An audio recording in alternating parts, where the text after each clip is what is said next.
Thomas Soto. Des bombes, des morts, des drames, des belligérants dont on ne sait plus très bien qui est avec qui est contre qui, et une diplomatie tétanisée qui ne sait comment enrayer l'offensive russe, comme l'écrit Le Monde ce matin. Bonjour Danny Cohn-Bendit. Bonjour Thomas. Ce matin, vous avez tenu à nous parler d'Alep, ville martyre syrienne, et là pour le coup, les mots ont un sens.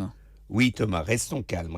Mais enfin, qui a dit qu'il n'y a pas de solution militaire? Qui a prétendu cela?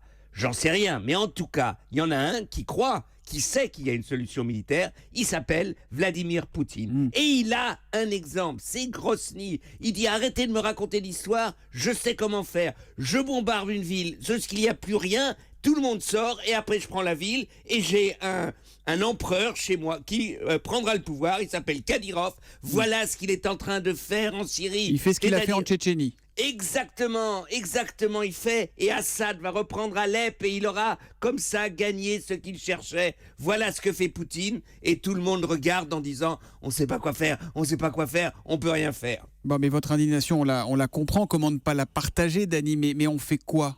On fait quoi? D'abord, on voit qu'il y a 70 000 réfugiés à la frontière turque, et il y en aura peut-être 100 000 demain, mais on s'en fout. On dit surtout que les Turcs ferment la frontière avec la Grèce. Mais alors on demande aux Turcs qu'ils les laissent rentrer en Turquie, mais alors qu'ils les gardent en Turquie, parce que les Français n'en peuvent plus. Il y a trop de réfugiés, il n'y en a pas, mais ça fait rien. Les Allemands n'en peuvent plus, c'est vrai qu'il y en a beaucoup. L'Europe n'en peut plus, tout le monde n'en peut plus. Donc que les Turcs se les coltinent, on leur donnera 3 milliards. On leur a rien donné, on n'a pas trouvé un centime des 3 milliards, mais ça fait rien. On mange et on se laisse enfumer par Poutine. Bon, mais vous proposez quoi, Dany? Parce que finalement, tout ce que vous dites en étant énervé, c'est vrai, les réfugiés affluent en Turquie, et c'est vrai que les pays européens n'en veulent pas, voilà, à part peut-être l'Allemagne, quoi. Ouais, mais l'Allemagne, on a déjà 1 200 000. Non, mais une chose... Les Turcs là disent quand même qu'avec ce qui se passe à Alep, il y en a peut-être 600 000 qui vont arriver dans les prochains jours, les prochaines semaines. Surtout qu'ils restent en Turquie. Hein. Sinon, le général Pikmal, il va continuer à manifester de par l'Europe, hein, parce que on veut pas des musulmans. Non, vous voulez rêver? Eh ben, on rêve. On réquisitionne tous les bateaux de croisière qui existent par le monde.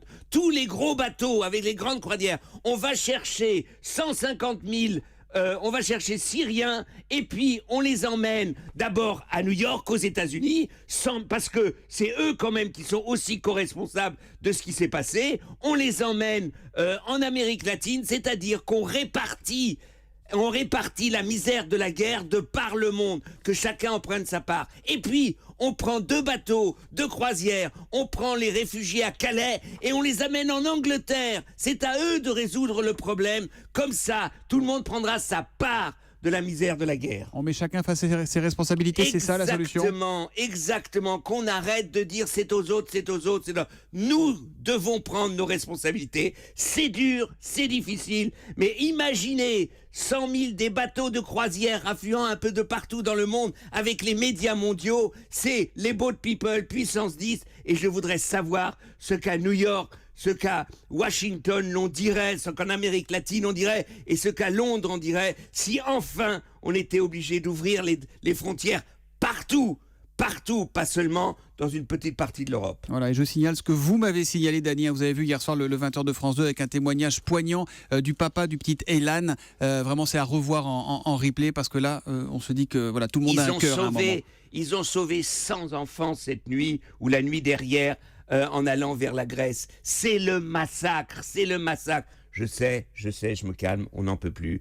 Il y a trop de réfugiés en Europe. Bon, mais il a des convictions, il les exprime et il les argumente. C'est Danny Cohn-Bendit. C'est aussi pour ça qu'on vous aime, Dany, et qu'on vous retrouvera avec plaisir demain à 8h-10 sur Europe 1. À demain, Dany. À demain, Thomas. Ciao.